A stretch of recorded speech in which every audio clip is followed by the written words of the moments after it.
Xoş gördük. Necəsiz?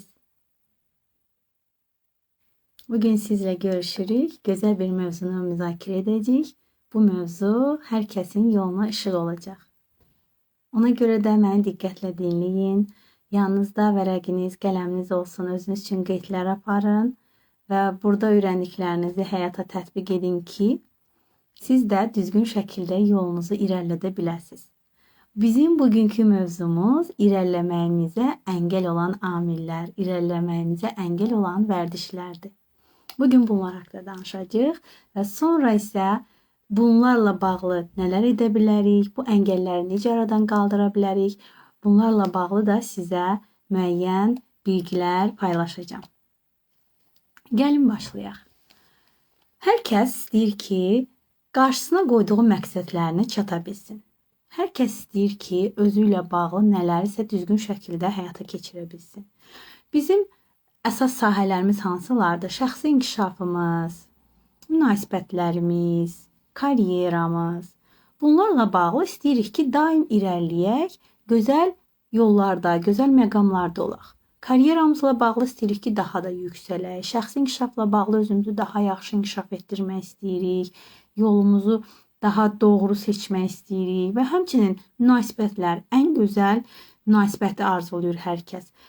Amma bunların istədiyimiz kimi olması üçün bizə mane olan nələr varsa da onları əvvəlcə tanımalıyıq və sonra isə bu əngəllər nələrdirsə də onları aradan qaldırmalıyıq. Bunları da etmək üçün lazım olan addımları düzgün şəkildə atmaq lazımdır. İlk addımımız bizim irəliləməyimizə nələr mane olur? Əngəllərimiz nələrdir? Bunları tanıyaq.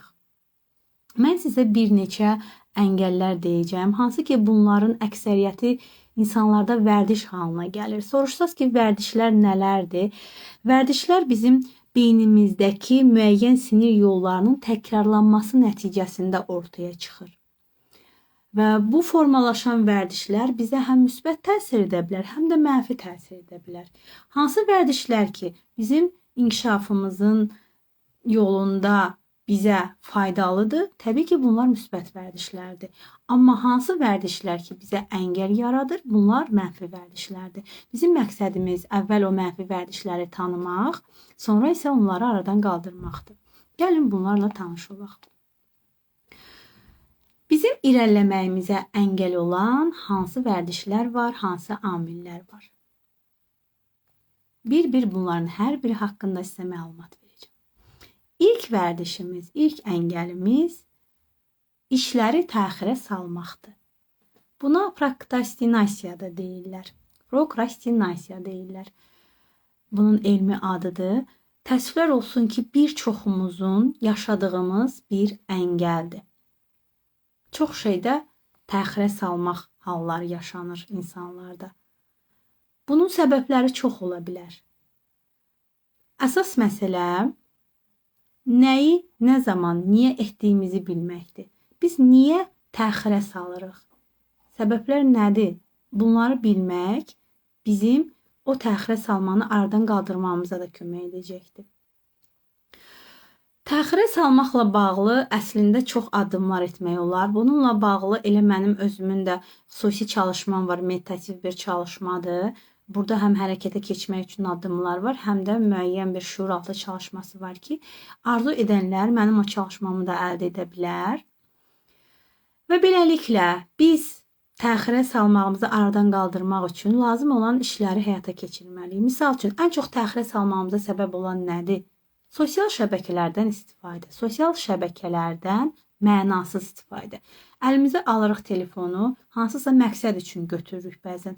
Amma sosial şəbəkədə diqqətimizi yayındıran fərqli şeylər qabağımıza çıxanda biz artıq mənasız yerə lazımsız səhifələri vərəqləmiş oluruq və bu da bizim zamanımızı alır və əsas istədiyimiz işimiz də yenə qalır bir kənarda. Və beləliklə də hər zaman biz nəyisə ertələyiriksə də bu bizim irəliləməyimizə çox böyük əngəl yaradır. İkinci bizim əngəlimiz mükəmməlliyətçilikdir. Bu da bir çoxlarımızda olan əngəllərdən biridir.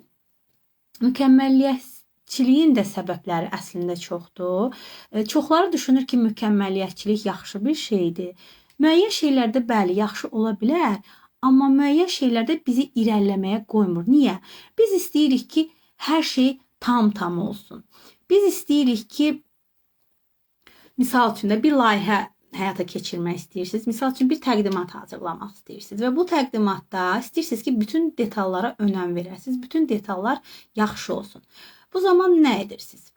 Məsəl üçün slaydın görünüşü, yazıların görünüşü, şriftlərin görünüşü, orada istifadə olunan hansısa şəkillərin quruluşu və s.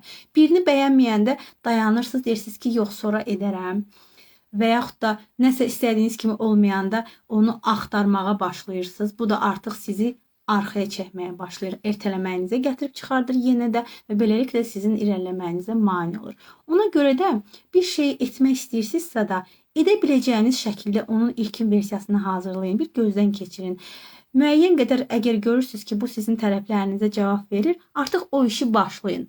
Nə qədər mükəmməliyyətçi olsanız, o qədər özünüzü ertələmiş ola bilərsiniz və o qədər də özünüzü geri sala bilərsiniz ki, bu da irəliləməyinizə maneə yaradacaq.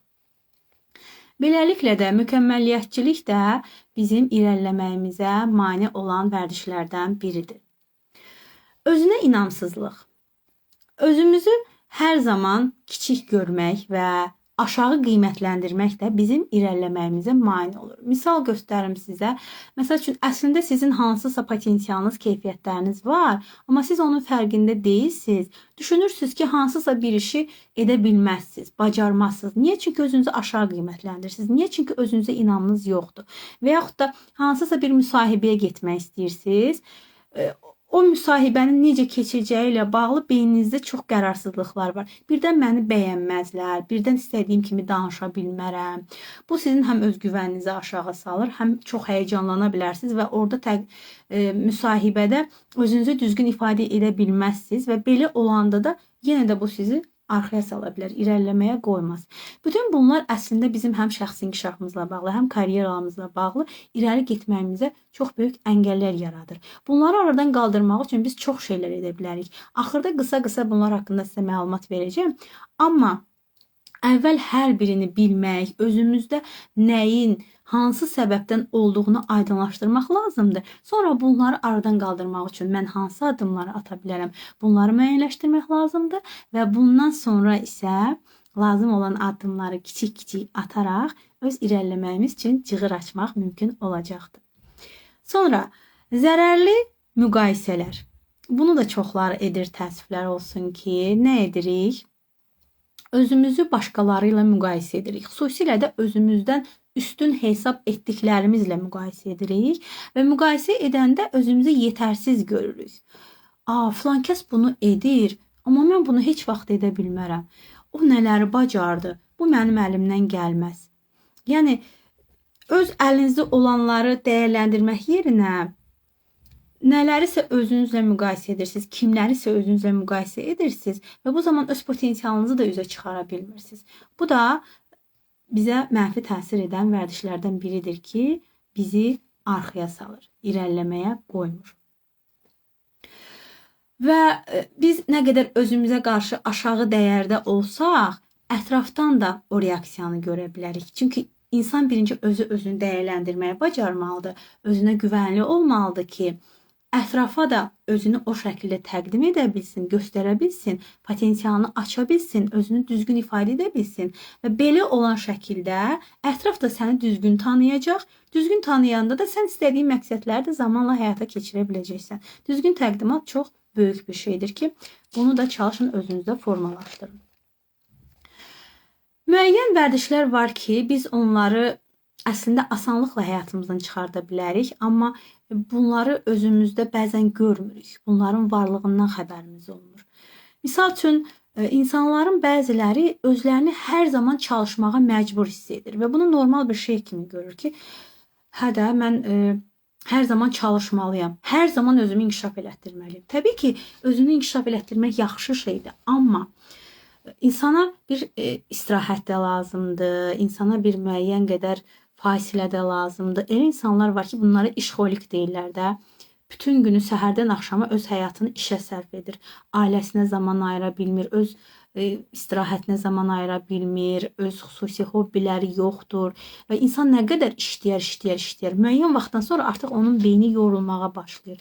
Və bu zaman ola bilər işdə hansısa uğurları əldə etsin, işdə yüksək pillələrdə olsun, amma şəxsi həyatında o geri düşəcək. Və yaxud da özü ilə bağlı olan nələrsə etməkdə o artıq geridə olacaqdır. Çalışın həyatınızı balanslı yaşayın. Yəni mən işə fokuslandım, yerdə qalan şeylər qaldı, yox. Və yaxud da mən sırf münasibətə fokuslandım, işimi kənara qoydum, yox. Və yaxud da şəxsi inkişafa fokuslandım, insanlardan kənarlaşdım, təkliyə çəkildim, yox. Bunlar balanslı həyat demək deyil. Balanslı həyat odur ki, insan həm münasibətini, həm işini, həm şəxsi inkişafını düzgün şəkildə irəlilədə bilsin. Belə olanda özünüz də hər istiqamətdən doğru olaraq irəliləyib istədiyiniz gözəl həyatı da yaşamış olacaqsınız. Doğru və mükəmməl anı gözləmək, bu da əslində mükəmməliyyətçiliyin bir növüdür. İndi etsəm birdən yaxşı olmaz, filan vaxtı edərəm. Bu ertələməyə də uyğun gəlir əslində. Bu bacarıqlarımı da formalaşdırım, bu bilgiləri də öyrənim, bu təlimi də alım, ondan sonra gedim iş tapım özümə. Eləyim deyərək bir də baxırsan ki, artıq sənin işləmək istədiyin mövqeyini başqa adam gəldi, tutdu. Sənin etmək istədiyin layihəni başqa insan getdi, elədi. Yəni, sonraya saxlamaq ən çox bizim çətinlik çəkdiyimiz problemlərdən biridir. Sonra, bəzən olur insanlar hədəf müəyyən edirlər, amma o hədəfləri irələtmirlər. Yəni, hədəfi müəyyən edirlər, amma bu hədəfə çatmaq üçün lazım olan addımları atmırlar. Sadəcə, mənim niyyətim filan işə daxil olmaqdır. Mənim niyyətim universitetə qəbul olmaqdır. Bəs yaxşı, bu sənin hədəfindir, niyyətindir. Bəs bunun üçün sən nə edirsən? Əgər mən bunun üçün lazım olan bilgiləri əldə edib oxumuramsa da və yaxud da lazım olan bacarıqları qazanmıramsa da, mən necə o hədəfimə çatacağam? Yəni, hədəf müəyyən etmək bəs etmir. O hədəfə necə çata bilərəm sualını hər zaman özünüzə vermək, bunlar üçün lazım olanları təyin etmək və o lazım olanlara nail olmaq üçün addımlar planı hazırlamaq və beləliklə kiçik-kiçik addımlarla öz istədiyimiz hədəfimizə çatmaq mümkündür. Ən əsas bir şey, sağlamlığımıza yaxşı yanaşmamaq, sağlamlığımızın qeydinə qalmamaq. Bəzən olur o bayaq dediyim məsələdə ki, yəni ki, insan işinə özünü daha çox işinə zaman sərf edir və yaxud da nələrəsə daha çox zaman sərf edir, yəni özünü nəyəsə həsr edir və bu zaman həddindən artıq bir şey edərək öz sağlamlığına diqqət eləmir. Və bizim sağlamlığımız olmayanda başqa şeylərin həqiqətən də heç bir mənası qalmır. Yəni, bəzən əvvəllər mən uşaq olanda insanlar bir-birinə arzular deyəndə deyirlər ki, uzun ömür, can sağlığı arzulayıram. Mənə bu belə biraz necə gəlir ki, elə hamıya uzun ömür, can sağlığı arzulayır. Hər nə olsun, yəni başqa cür arzu yoxdurmu? Böyüyəndən sonra anladım ki, can sağlığı ən gözəl nemətdir. İnsan üçün ən önəmli şey onun sağlamlığıdır. Və biz sağlamlığımızın qayğısına qalmasaq, sağlamlığımızı düşünməsək, sağlam olmayandan sonra necə biz uğurlu ola bilərik? İstər-istəməz insanın bir tərəfi hardasa qırılmış olur, bir tərəfi əksik olur. Ona görə də çalışın vaxtında öz sağlamlığınızın qeydinə qalın. Bunun üçün nələr edə bilərsiniz? Sağlam qidalanma, hansısa idman hərəkətləri, düzgün yuxu rejimi və yaxud da gün ərzində emosional vəziyyətinizin idarəsi. Bax, bunlar hamısı sizin sağlamlığınız üçündür.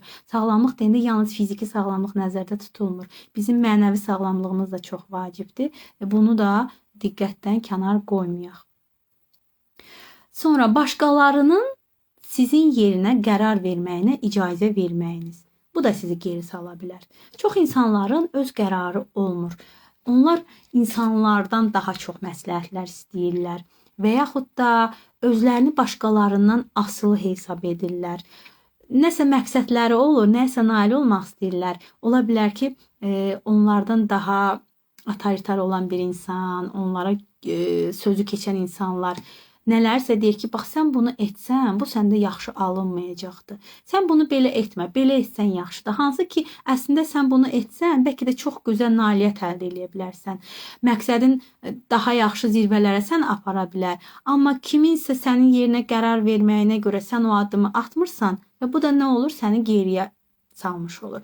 Bəzən çox vaxt valideynlər olur ki, övladların yerinə qərar verirlər. Tamam, övladın rəssamlığa marağı var, musiqiyə marağı var. O istəyir bu sahədə özünü inkişaf elətdirsin. Valideyn nə deyir? Yox, əşi, onlar boş şeylərdir. Get sən filan ixtisasa yiyələn, ali təhsil al. Misal üçün, demirəm ali təhsil pisdir.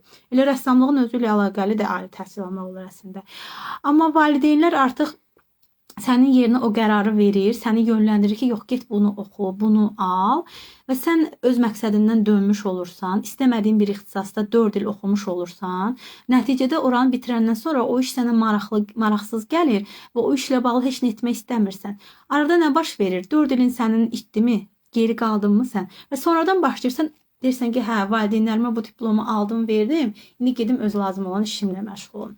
Yəni, bu itirilmiş zamanı da heç nə geri qaytarmır. Ona görə də icazə verməyin kimlərsə sizin əvəzinizə qərar versin. Münasibətlərdə də bu ola bilər çox vaxt. Mən indi yaşam koçu kimi fəaliyyət göstərirəm, xanımlarla işləyirəm, xüsusilə marafonlarımız olur, seanslar edirəm. Xanımlar mənə müraciət edirlər. Bəzən ən çox rastlaşdığım problemlər nələr olur? Valideynlər övladlarının ailə məsələlərinə qarışırlar.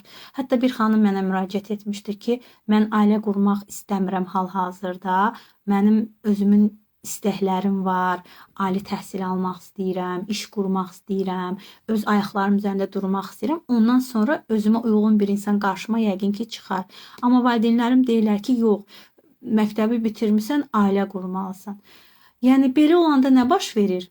Həmin xanımın yerinə valideynləri qərar verir ki, sən ailə qurmalısan, ailə, bəs onun öz xəyalları, öz istəkləri. Sonra da yenə də əvvəlki vəziyyət kimi istəmədiyi insanla gedir ailə qurur. O ailədə özünü tapa bilmir, xoşbəxt ola bilmir. Müəyyən vaxtdan sonra hətta bəzən ayrılmalar olur və o sonradan başlayıb öz hədəfləri üçün nələrsə etmək istəyəndə nə baş verdi? Artıq müəyyən qədər geri düşübdürmü? İndi onun o yaşadığı həyatı, aldığı travmaları, çətinlikləri müəyyən qədər daha çox ona əngəllər yarada bilir və beləliklə də onun irəliləməyi daha da çətinləşə bilir. Yəni öz qərarlarınız olsun, öz istəklərinizin üzərində möhkəm durmağı bacarın və icazə verməyin ki, sizin əvəzinizə kimsə qərar versin. İndi deyə bilərsiniz ki, kənardan demək asandır. Başa düşürəm, bu heç də asan bir şey deyil. Amma insan qərarlı olanda hər şey mümkündür. Düzdür? Necə deyim, çətindir, amma mümkünsüz deyil yəni ki. Və məsuliyyət götürməkdən qaçmaq. Məsuliyyət götürməkdən qaçmaq da bizi geri salan şeylərdir. Yəni, tutalım ki, sənin istədiyin nələrsə var. Bilirsən ki, bax, bu istədiyinə çatmaq üçün bunları etməlisən də. Bunları etməsən, sən bu istədiyinə çatmayacaqsan. Amma bunları etmirsən, öz üzərinə düşənləri etmirsən, o məsuliyyətini dərk eləmirsən. O zaman nə olur? Sən o istədiklərinə çatmayacaqsan da. İstədiyinə çatmamaq da səni geri salmaq deməkdir. Misal üçün, nə nümunə deyim sizə? Tutalım ki, sən istəyirsən ki, ailə həyatı qurasan. Ailə bəy olaraq misal nümunəsi deyim, hər şeydə xanımlara deməyək. Bəy istəyir ki, ailə qursun. Ailə qurmaq üçün ona nə lazımdır? Özünə uyğun işi olsun, ailə quracağı xanımın düzgün seçimi, özünü həmin xanıma düzgün təqdim etmək, sevgisini qazanmaq, istəyini qazanmaq və s. Yəni çox şeylər demək olar. Amma o bəy nə edir? Nə iş tapmır, nə hansısa bir xanımı tanıyırsa da ona bir öz dəyərini, sevgisini göstərmir. Sonra da deyir ki, mənim bəxtim yoxdur, mən evlənə bilmirəm, qismətim bağlanıb və s. Xanımlarda da bu şey var əslində. Yəni, nümunələr çox çəkmək olar. Yəni, ümumi olaraq deyirəm ki, məsuliyyətinizi götürməyəndə bu sizi geri sala bilər. Bəzən də olur, yenə də bu ertələməyə gəlib çıxır. Deyirsən ki, bugün əslində bu iş sənin görəcəyin işdir də, sən bunu bugün etməlisən. Amma bugün bunu etmirsən, deyirsən, eybi yox, sabah edərəm. Sabah artıq sən məsuliyyətini üzərindən atdınmı? Bugün lazım olan vaxtında etmədinmi? Sabah da o işin üzərinə bir dənə də iş gəlir, məsuliyyətin 2 qat artır və sən o yükün altında qalırsan. Heç birini edə bilmirdin, indi ikincisini gəlir və bu sənin üçün daha da ağır hesab olunmağa başlayır. Sonra deyirsən, mənlik bir şeydir, eybi yoxdur da, alınmadı. Amma onda da başlayırıq başqalarını günahlandırmağa ki, hə, bu belə oldu, elə oldu. Öz məsuliyyətimizi başa düşmürük. Əslində bunun baş verməyinin səbəbi bizim məsuliyyətsizliyimiz olduğunu boynumuza almırıq. Başlayırıq ətrafı günahlandırmağa, şəraiti günahlandırmağa və s. Yəni bunları da etməyin. Sonra xeyr deyə bilməmək. Xeyr deyə bilməmək də bizi geri salır. Bu mövzu çox dərin mövzudur. Bununla bağlı mən hətta bir təlim almışam. Yəni nələrdə xeyr deyə bilməmək. Misal üçün sənin özünün işlərin var, amma kimsə gəlir səndən nə ilə bağlısa xahiş eləyir ki, bunu mənim üçün eləyərsən. Amma həmin an sənin özünün vacib işin var da. Sən də o insanı çox istəyirsən deyə, o insan sənin üçün dəyərlidir deyə sən ona yox deyə bilmirsən. Öz işini qoysan kənara, başlayırsan onun işini görməyə. Bu zamanda nə baş verir? Özün geri düşdün. Onun işini də verirsən, edirsən, yox deyə bilmədiyinə görə də bax bunlar yaşanır. Yox deyə bilməmək tək işlə bağlı deyil, çox şeylə bağlıdır ki, bizi geri sala bilir. Mən demirəm hər şeyə yox deyin, amma özünüzü kənara atıb kimlərəsə hə deməyin. Əslində burada sərhədlərini qorumaq məsələsi də ortaya çıxır. Bu arada sərhədlərlə bağlı mənim bir təlimim də olacaq. Bir sizə ödənişsiz təlim hədiyyə edəcəm və bir də mənim marafon şəklində olan sərhədlərlə bağlı təlimim var. Bayaqları mən sizə mükəmməlliyətçilikdən danışırdım. O sərhədlər təlimini mən slaydla yığıram, o şəkildə keçəcəm. Elə hədiyyə etdiyim sərhədlər təlimini də slaydlarla hazırlayıram, o şəkildə Zoom proqramında keçəcəm. Amma mən burada müəyyən şeylər var ki, onları baxıram, deyirəm ki, hə, bunu yaxşı etmədim, bunu belə edim, bununla bağlı slayd belə olsun və s. Hələ də mən o təlimi tam formalaşdırıb sizə təqdim etməmişəm.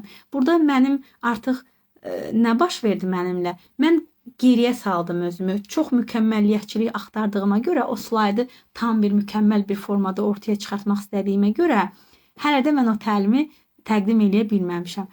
Amma həm də bir düşünürdüm ki, bir şey var idi ki, dedim o da gəlsin, ondan sonra mən bu təlimi verərəm. O da o istədiyim şey gəldi, istədiyim kimi alınmadı və deyirəm ki, elə bilsəydim ki, bu belə olacaqdı, elə əvvəldən hər şeyi düzəldərdim, bu təlimi keçərdim. Amma inşallah ki, yenə də keçəcəm bu təlimi. Artıq demək olar ki, müəyyən şeylər qalıb ki, slayd üzərində onları da edim. Bir çalışma var, o çalışmayla bağlı da bir hazırlıqları edim. Ondan sonra o təlimi də sizə təqdim edəcəm. Düşünürəm ki, o da sizin üçün faydalı olacaq. Yəni, mükəmməlliyətçilik yaxşıdır, düzdür. İnsan istəyir yaxşı şəkildə təqdim etsin hər şeyi. Amma çox da dərinə getmək lazım deyil. Çox dərinə gedəndə, bax, bu şəkildə ertələyə bilirik, özümüzü geri sala bilirik. Bax, belə.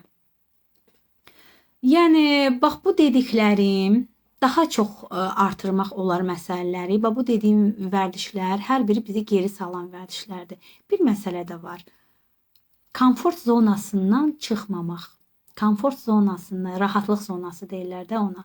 Rahatlıq zonasından çıxmamaq. Bu da insanları geri sala bilir. Necə?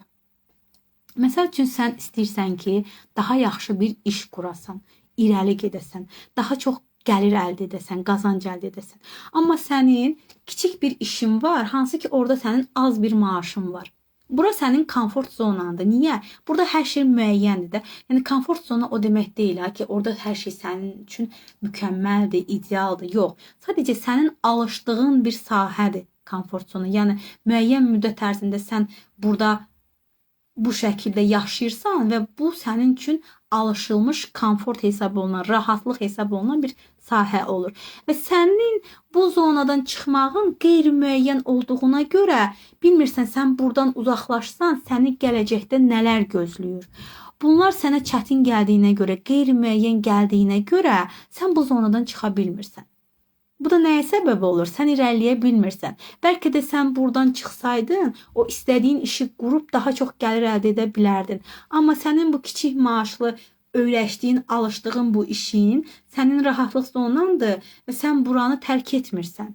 Tərk edə bilməmək səni geri salır. Lazımlı addımları atmırsan, irəliləyə bilmirsən. Bax, bu da bizim irəliləməyimizə əngəl olan bir vərdişdir. Düşünürəm ki, siz artıq müəyyən qədər sizə mane olan vərdişlərlə, amillərlə tanış oldunuz.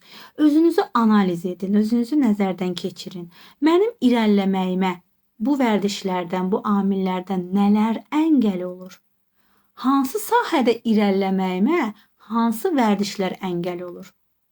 Bunu özünüzə sual verin və oturun bir sakit halda bunları cavablandırın. Baxın, görün sizdə hansı əngəllər yarandı, hansı maneələr yarandı.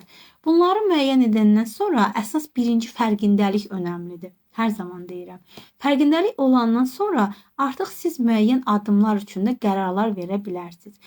Və bizim irəliləməyimiz üçün həmçinin də psixoloji və emosional əngəllərimiz də var. Gəlin bunlarla da sizi tanış edeyim. Bunlardan biri qorxulardır. Hansı qorxular? Uğursuzluqdan və ya qınanmaqdan qorxmaq. Mən bu işi edərəm, birdən alınmaz. Mən nəyəsə addım ataram, birdən mənim haqqımda insanlar başqa cür danışar. Birdən mənim haqqımda insanlar pis deyər. Yəni ətrafın qınağından qorxaraq, qorxudur da bir emosional bir insan üçün maneədir. Lazım olan addımı atmaq istəmirik. Bu da bizi geriyə salır. Demək, birinci nə oldu? Qorxularımız. Nədən qorxuruq? Uğursuzluqdan qorxuruq və ya qınanmaqdan qorxuruq. Kimlərdə bu var? Düşünürəm ki, çoxlarında bu var. Çalışın bunu aradan qaldırın. Lazım olan addımları atın ki, bu aradan qalxsın və siz irəliləyə biləsiniz. İkincisi, stres və narahatlıq. Bəzən olur ki, bizə böyük bir iş təqdim edirlər və biz onu ortaya çıxartmaq istəyirik. Bu zaman biz çox stresli ola bilirik, çox narahatlıq keçirə bilirik. Hər şey tam olsun, hər şey uyğun olsun, hər şey yerində olsun. Məsəl üçün, elə adi toya hazırlaşanda belə insanlar çox stres keçirə bilirlər. Bu da onları geri sala bilir. Çünki insanlar həmin vaxt çox narahatlıq keçirir, çox gərgin olurlar və o zaman ətrafdan onlara qarşı olan münasibət də fərqli ola bilər ki, hə, sən nə qədər gərginsən, nə qədər özünü başqa cür göstərirsən və s. Və bir işi görmək istəyəndə, hansısa böyük layihələr həyata keçirmək istəyəndə insanlar daha çox stresə düşə bilir. Əslində bu normal bir şeydir. Yəni stresin həyatımızda olmağı normal bir şeydir. Amma bunu aradan qaldırmağı da bacaraq ki, biz irəliləyə bilək. Yəni o stresimizin öhdəsindən gələ bilək. O narahatlıqları kənara qoya bilək ki, düzgün addımları da ata bilək. Amma daim stresli olduqca o lazım olan addımı da ata bilməyəcəyik. Bu da bizi geri salacaq. Üçüncüsü, motivasiyanın az olmağı. Motivasiyamız az olanda bizim potensialımız olsa belə, bizim bacarıqlarımız olsa belə, əlimizdə istədiyimiz bütün resurslar olsa belə, biz heç nə etmək istəmirik. Motivasiyanın az olmasına çox şey səbəb ola bilər. Bəzən insan əslində əlində olanları görmür, şükür enerjisi aşağı olur, daha çox şikayətlərlə həyatında yaşayır. Bəzən də ətrafında olan insanlar onu motivasiyadan sala bilir.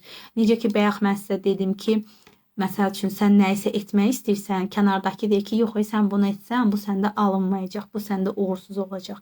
O deyən insanlar, yadınızda saxlayın, kimlər ki, sizə hansısa tövsiyəni verir, onlar öz həyat təcrübələrindən qaynaqlanaraq sizə bu tövsiyələri verirlər.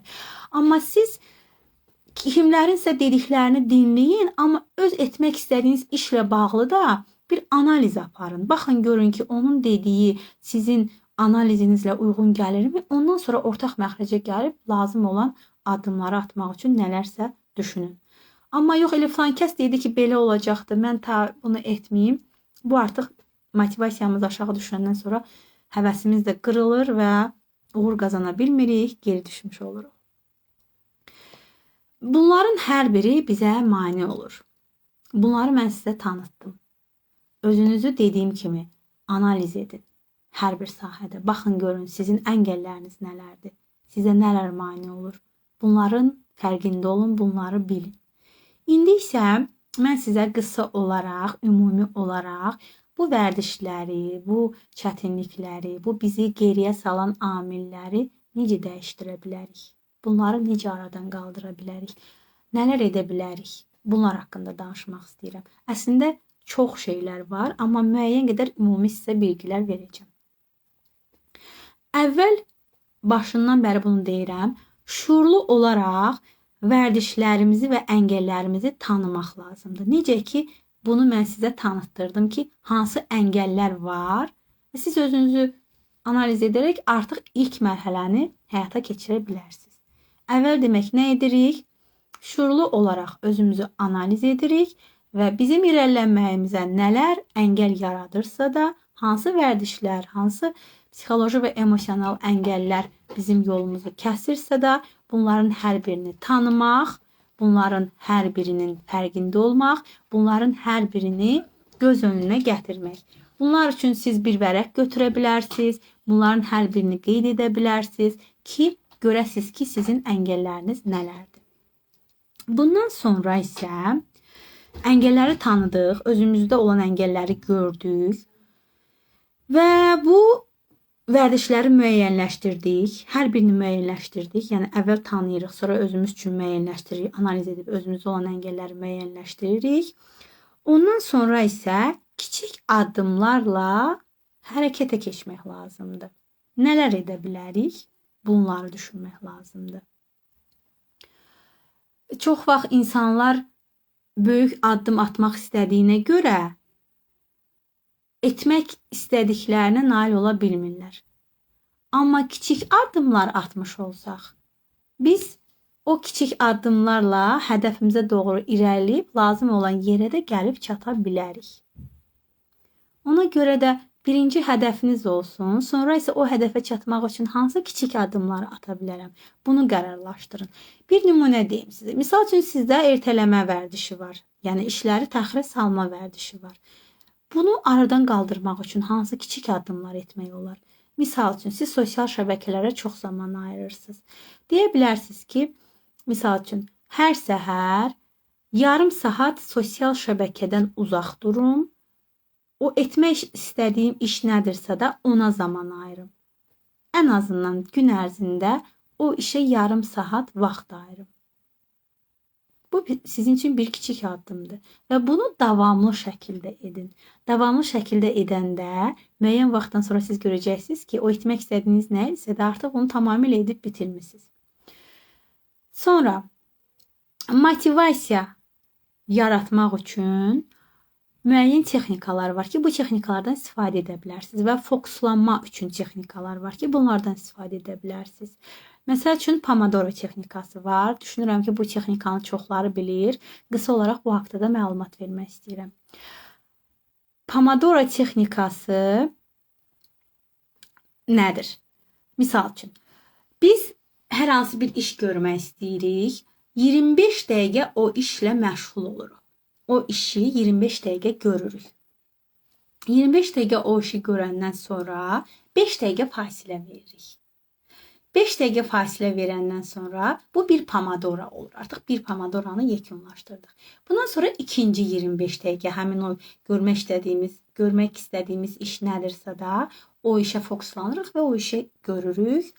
25 dəqiqə tamam olandan sonra yenə 5 dəqiqə fasilə veririk və bu şəkildə 4 pomodoro davam edir. Yəni 1 saatlıq bir işi arada 5 dəqiqə fasilələr verməklə edirik. Və beləliklə bu bizim daha məhsuldar olmağımıza gətirib çıxardır. Yəni müəyyən arada o 5 dəqiqə etdiyimiz fasilə bizə gücümüzü bərpa etməyə kömək edir. Beləliklə də daha məhsuldar, istədiyimiz işi də yorulmadan həyata keçirməyimiz mümkün olur. Pomodoroları 4-dən artıq etməyin. Çünki bu artıq müəyyən vaxtdan sonra sizi yora bilər və bezdirə bilər. Ona görə də 4 dənə 25 dəqiqəlıq işinizi görürsünüz və arasında 5 dəqiqə fasilə. Ümumi götürəndə 15 dəqiqə fasilə olur. Maksimum 20 dəqiqə də ola bilər. 15 dəqiqə fasiləmiz olur. 1 saat isə gördüyümüz işə sərf olunur. Və beləliklə də biz həmin işimizi 1 saatlıq hər hansı bir işimiz varsa da onu həyata keçirə bilərik. Və bunun davamlılığını sürdürmək olar. Yəni 1 saatlıq işimizi gördük, 1 saatlıq 4 pomodoranı etdik. Müəyyən vaxtdan sonra yenə də 1 saatlıq iş görə bilərik. Yenə də bu texnikadan istifadə edərək növbəti mərhələləri də edə bilərik.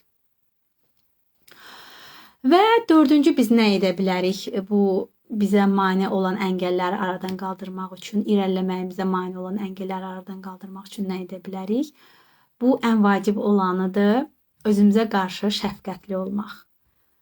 Hər addımımızda özümüzə qarşı daha anlayışlı olaq, daha mehriban olaq ki, bəzən olacaq ruhdan düşə bilərik, bəzən olacaq motivasiyamız aşağı düşəcək, bəzən olacaq özümüzü gücsüz görəcəyik, bəzən həqiqətən də gözləmədiyimiz əngəllər yaranacaq. Amma bunların hər biri olanda da özümüzə şəfqətli olmağı bacarsaq, yenidən o yolu irəliləmək mümkün olacaqdır. O deyir ki, əsas məsələ yıxılmaq deyil, yıxılandan sonra yenidən ayağa qalxmağı bacarmaqdır.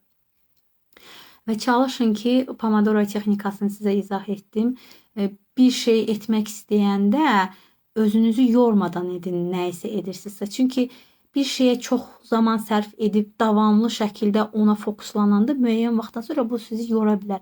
İnsanın diqqətinin müəyyən bir davamlılığı var.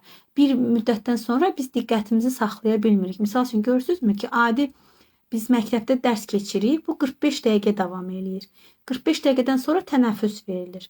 Hətta 45 dəqiqənin özündə belə dərsi danışmağa müəyyən vaxtımız sərf olunur, sonra sorğu-suala müəyyən vaxt sərf olunur. Dərsi belə biz çalışırıq ki, interaktiv edək. İnteraktiv edək ki, qarşımızda bizi dinləyənlər yorulmasınlar. Ona görə də hər hansı bir işlə məşğul olanda, nə isə etmək istəyəndə çalışın özünüzə istirahətə zaman ayırın, çalışın özünüzü dəyərləndirin. Bir uğur əldə edəndə özünüzü mükafatlandırın. Özünüzdə olan potensialları bilin. Özünüzə hər zaman motivasiya verməyi bacarın. Bunlar hamısı özümüzə göstərdiyimiz şəfqətlərdir. Vərdişlərin dəyişdirilməsi əslində uzun görünə bilər, müəyyən mərhələlər ala bilər. Bunun üçün davamlılıq çox vacibdir. Sizə çətin görünə bilər, amma bunu etmək, bunu asanlaşdırmaq da sizin öz əlinizdədir əslində. Dediyim kimi, kiçik addımlara bölərək, müəyyən fasilələr edərək, özünüzə motivasiya verərək bu mərhələləri daha rahatlıqla özünüzdə formalaşdıra bilərsiniz və keçə bilərsiniz. Biz həm şəxsi inkişafımıza, həm karyeramıza, həm də münasibətlərimizə düzgün yanaşmağı bacarmalıyıq. Bizə əngəl yaradan, bizi geri salan amillər bunların hər birinə təsir edəcəkdir. Ona görə də bunları aradan qaldırmalıyıq ki, münasibətlərimiz də yerində olsun, şəxsi inkişafımız da düzgün getsin və həmçinin də karyeramızda düzgün şəkildə irəlilədə bilək. Amma bunları düzgün idarə edə bilməyəndə, öz emosiyalarımızı, öz fiziki sağlamlığımızı, həmçinin öz qərarlılığımızı qoruyub saxlaya bilməyəndə bu da bizə əngəl yarada bilər. Sizin üçün bir texnikada demək istəyirəm. Bu əngəl olan vərdişlərimizi qırma metodudur. Praktik bir çalışmadır. Bunu da tətbiq edə bilərsiniz. Nə edirik? Əvvəl qarşınıza bir kağız götürün, bir qələm götürün və həyatınızda sizi irəliləməkdən saxlayan bir vərdişinizi götürün. Bir dənə vərdişinizi götürün. Misal üçün, elə bayaq nümunə olaraq dedim, ertələmək vərdişi. Və bunu yazın ki, hansı işimdə bu mənə irəliləməyə maneə yaradır. Məsəl üçün, siz deyirsiniz ki, mən imtahana hazırlaşıram. İmtahan üçün mən mövzuları oxumalıyam, testlər işləməliyəm. Amma bunu ertələyirəm. Hər gün nələrsə özümə maneələr yaradıram və mən oxumuram. Artıq siz əngəlinizi bildiniz ki, siz hər gün oxumağı ertələyirsiniz. Bu sahədə özünüzə bu ertələməni əngəl kimi gördünüz. İlk mərhələ. İkincisi, bu vərdişi dəyişdirmək üçün konkret bir addım müəyyən edin. Aha, mən hər gün oxumaq üçün lazım olan vaxtı özümə sərf eləyə bilmirəm. Hər gün bunu ertələyirəm. Bəs mənim bu ertələməyimə səbəb olan nələrdir? Misal üçün deyə bilərsiniz ki, seriala baxıram. Bu serial mənim vaxtımı alır. Mən seriala baxmasam oturub yazıb oxuya bilərəm. Və yaxud da mən telefonda bu qədər danışıram. Bu mənim ertələməyimin bir səbəbi ola bilir. Bunları müəyyən edəndən sonra həmin o şeyi aradan qaldıra bilərsiniz. Artıq qarşınıza məqsəd qoymalısınız bunun üçün. Aha, mən seriala baxıramsa da bu seriala baxmıram. Hər gün seriala baxdığım vaxtı nə edirəm? Dərs oxumağa sərf edirəm. Və bunu davamlı etmək çox vacib amildir. Əgər davamlılıq olmasa, siz nəticə görməyəcəksiniz. Disiplin çox vacib bir amildir. Özünüzə qarşınıza məqsəd qoyursunuz. Artıq əgər siz doğrudan da nəyəsə nail olmaq istəyirsinizsə də, buna görə qərarlı olmalısınız. Və məqsəd qoydunuz ki, aha, mənim ertələməyimə səbəb olan bu seriala baxmağım idi. Hər gün bu seriala baxmıram. O serialın yerinə mən otururam, yarım saat dərs oxuyuram. Ola bilər ilk çox oxumağa başlamaq sizə çətin gələ bilər. Sizin üçün biraz yorucu ola bilər. Ona görə kiçik addımlardan başlayın. Əvvəldə də dediyim kimi. Əvvəl az zaman sərf etməkdən başlayın.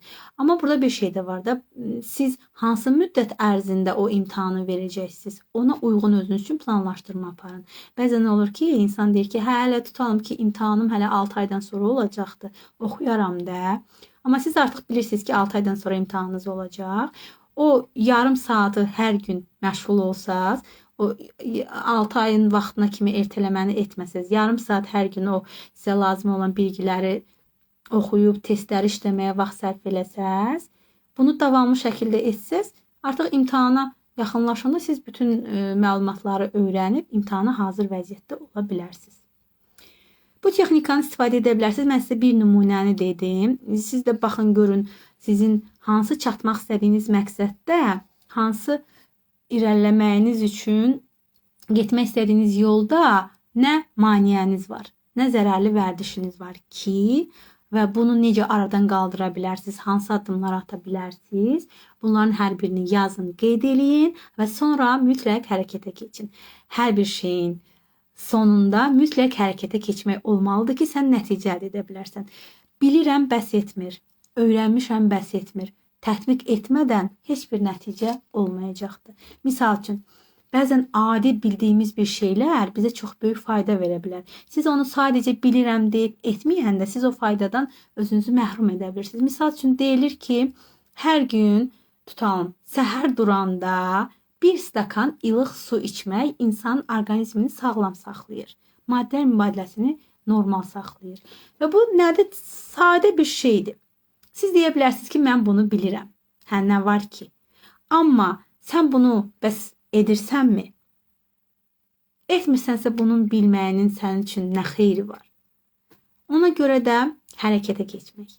Bu bildiyin, adi belə hesab etdiyin nədirsə də onu tətbiq et. Mütləq sən onun gözəl nəticəsini biləcəksən. Məsələn, götürək ki, hər gün şükr etmək. Əlində olan nemətlərə görə şükr etmək. Bu sadə bir şeydir ümumi götürəndə. Amma deyirsən ki, hə də şükr etməkdə nə var ki? Amma heç olmasa gün ərzində bir dəqiqə şükr etməyə zaman ayırırsanmı? İnsan əlində olan varlıqlara, əlində olan nemətlərə şükr etdikcə şükür səbəbləri artır. Mən bunu həmişə marafonlarımda da deyirəm, təlimlərimdə də deyirəm. Bəzən etdiyimiz şükürlər belə bizi daha irəliyə apara bilər. İnsan əlində olanları görəndə, bacarıqlarını görəndə, bunlara görə şükür edəndə daha çox motivasiyası arta bilir. Daha çox nələrəsə nail olmaq istəyir. Ona görə də elə bu da sizin üçün bir çalışma olsun ki, hər gün ən az deyirəm, daha çox edə bilərsiniz. Ən az bir dəqiqə səhər yuxudan duranda şükür səbəblərinizi xatırlayın. Heç olmasa 3 şükür səbəbini dilinizə gətirin və buna görə yaradana şükür edin. Görürsünüz, sadə bir şeylərdir, amma bizi irəliyə apara bilər. Və yaxud da gün ərzində 15 dəqiqə yerimək. Deyə bilərsiniz ki, hə, burada nə var ki? Amma bunu edirsinizmi? Etmədiyinə görə heç bir nəticədə əldə edə bilmirsiniz. Bəzən olur ki, arıqlamaq istəyənlər olur, müraciət edirlər mənə. Mən onlara deyirəm, məsəl üçün, bu addım var, bu addım var. Deyirlər ki, hə, bunları onsuz da mən bilirdim də. Deyirəm, hə, bilirsən, lap yaxşı, indi tətbiq elə. Deyir, hə, bax tətbiq eləmirəm. Deyirəm, bəs ona görə də nəticə bilmirsən. Bilirəm deyirsən, şuuraltı səni aldadır ki, onsuz da bilirsən də. Sonra da deyirsən ki, hə, mən heç nə əldə eləyə bilmədim. Niyə? Bilirəm deyib özünü geri salırsan. Ona görə də mütləq kiçik bilgi belə faydalıdırsa, bunu faydalı hesab edirsinizsə də onu həyatınıza tətbiq edin. Mütləq siz onun nəticələrini görəcəksiniz və davamlı olaraq tətbiq edin. Kiçik bildiyiniz hər bir şey müəyyən müddətdən sonra sizi çox böyük yollara aparacaqdır. Bunları da özünüz üçün edin ki, gözəl nəticələriniz olsun. Mənim sizə təkliflərim var. Baxın, mən sizə müəyyən üsullar dedim, vasitələr dedim, müəyyən məlumatlar, bilgilər verdim. Bəzən ola bilər insana bunları etmək çətin gələ bilər. Əgər sizə bunlar çətindirsə, dəstək istəsəz, məndən seanslar ala bilərsiniz. Bilirsiniz, mən yaşam koçuyam. Xüsusilə xanımlarla işləyirəm. Dəstək alıb, seanslar alıb, lazım olan hədəflərinizə düzgün şəkildə çatmağı daha da asanlaşdıra və yaxınlaşdıra bilərsiniz. Və yaxud da seans almaq sizin üçün çətin gəlirsə də, mənim marafonlarım var, marafonlarıma qoşula bilərsiniz. Ən son etdiyim marafon Özünü Sev marafonudur və Özünü Sev marafonu çox gözəl texnikalarla zəngin olan bir marafondur. 21 günlük marafondur ki, burada elə bizə əngəl olan nələr varsa da onların hər birini aradan qaldırmaq üçün çox gözəl üsullar verilib, çox gözəl texnikalar verilib və bunu 21 gün ərzində siz edirsiniz. Hər günə uyğun bir çalışma, hər günə uyğun bir meditasiya, hər günə uyğun müəyyən suallar var ki, siz onları tətbiq etdikcə, onları işlədikcə yavaş-yavaş irəli getmiş olursunuz ki, və nəticədə siz hədəflərinizə çatmağı öyrənmiş olursunuz, siz öz həyatınızı yaxşılaşdırmağı öyrənmiş olursunuz və hər 3 sahədə bayaq dedimsə, şəxsi inkişaf sahəsində, münasibət sahəsində, karyera sahəsində daha da uğur qazana bilərsiniz. Özünü Sev marafonuna qoşulmağı hər kəsə tövsiyə edirəm. Bu marafonu əldə edib, bu marafonu keçib, bu əngəllərinizi də aradan qaldıra bilərsiniz. Və mənim qiymətli mən marafonum var. Qiymətli mən marafonum da özümüzdə olan dəyərləndirməni, qiymətləndirməni düzgün apara bilməyimiz üçün, potensialımızı üzə çıxarmağımız üçün, həyatımızda olan nələr bizə mane olursa da onları aşkara çıxardıb, onları dəyişməyi bacarmaq üçün, planlamanı düzgün edə bilməyimiz üçün, şuuraltımızı düzgün idarə edə bilməyimiz üçün çox gözəl çalışmalar var qiymətli mən marafonunda da. Uğurlarımızı görüb, onlardan nəticə çıxarıb daha çox motivasiyalı ola bilməyimiz üçün, öz bacarıqlarımızı düzgün yönləndirə bilməyimiz üçün çox gözəl çalışmalar var. Orada fərqli praktikalar var ki, siz onları istifadə edərək gözəl nəticələr əldə edə bilərsiniz. Yəni, bu marafonlar sizə müəyyən qədər istiqamət verə bilər ki, ilk adımlarınızı atasınız və sizə əngəl olan, sizin irəliləməyinizə mane yaradan nələr varsa da onlarla mübarizə aparıb öz həyatınızı daha da yaxşılaşdırasınız. Mən Aynur İsmayılova, yaşam koçu, bugün sizinlə irəliləməyimizə mane olan vərdişlər və amillər haqqında danışdım. Bunların aradan qalxması üçün sizə müəyyən tövsiyələr verdim, praktik çalışma verdim və sizə daha da dəstək olmaq üçün öz xidmətlərimi təklif etdim. İndi siz də baxın, əgər istəyirsinizsə də daha da irəli gedəsiniz, istəyirsinizsə də arzu etdiyiniz məqamlara çata biləsiniz, daha keyfiyyətli həyat tərzi yaşaya biləsiniz. Bunları dəyərləndirə bilərsiniz, həyatınıza tətbiq edə bilərsiniz, mənim dəstəyimdən də istifadə edə bilərsiniz. Bilgilərdən öz həyatınıza tətbiq edərək, hərəkətə keçərək gözəl bir özünüzə cığır yol aça bilərsiniz və bu yolun sonu sizi uğura aparacaq. Məni dinlədiyiniz üçün hər birinizə təşəkkür edirəm. Həyat yolunuzda daim irəliləməyinizi arzulayıram. Və arzu edirəm ki, əngəllər olanda da onları da düzgün şəkildə aşmağı bacarasınız. Biz insanıq, qarşımızda əngəllərimiz də olacaq, müəyyən çətinliklərimiz də olacaq. Elə insan bunlar üçündür ki, bu dünya sınaq dünyasıdır. O sınaqlar bizi daha da gücləndirir, bizə təcrübə qazandırır və əldə etdiyimiz təcrübələrlə daha da düzgün istiqamət götürə bilərik. Ona görə də qurban mövqeyində qalmayın. Bir şey alınmayanda ruhdan düşməyin. Nə isə etmək istəyəndə, hansısa əngəllər olanda mən bunu bacarmaram, bu nəticə görmədi, orada ilişib qalmayın. Hər zaman irəliyə getmək üçün yollar axtarın, özünüzə bunun üçün qərar verin və lazım olanları da edə bildiyiniz qədərilə kiçik addımlarla etməyə başlayın ki, gözəl nəticələr də əldə edə bilərsiniz. Təşəkkür edirəm hər birinizə. Bir daha uğurlar arzulayıram. Sağ olun, sevgi ilə qalın.